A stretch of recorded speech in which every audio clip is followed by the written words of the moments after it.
C'est un organisme d'intérêt général qui poursuit deux missions. Tout d'abord, la mise en sécurité et la conservation de la mémoire du sport moto. Ensuite, la mise en valeur de cette mémoire, autrement dit sa diffusion, son partage avec le grand public.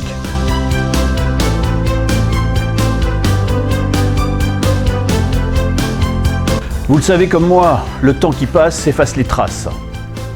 Lors de la célébration du centenaire de la Fédération, en 2013, on s'est aperçu qu'il était parfois difficile de retrouver certaines sources d'informations d'époque.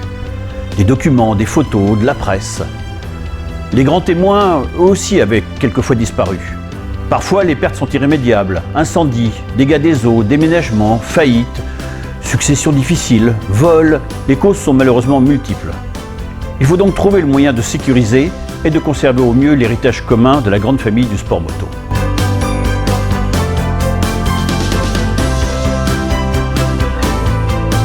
C'est un outil de mécénat. Il sert à recueillir les dons des généreux bienfaiteurs et à les redistribuer vers des projets qui concernent la sauvegarde de la mémoire du sport moto.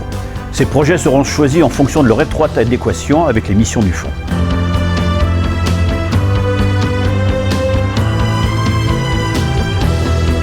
Un site internet pourvu d'une plateforme de souscription sera mis en place en 2020. L'avantage du mécénat, c'est la possibilité de défiscaliser les dons, à hauteur de 66% par un particulier et de 60% pour une entreprise. Je précise que l'on recueille aussi les dons en nature.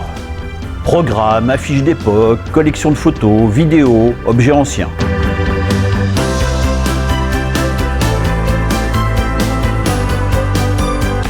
Le conseil d'administration du fonds sélectionnera les projets selon leur pertinence par rapport à la sauvegarde du patrimoine, en respectant des critères bien précis. Parmi ces critères, on peut citer l'ancienneté, la rareté, l'authenticité, le prestige, l'état de conservation, etc.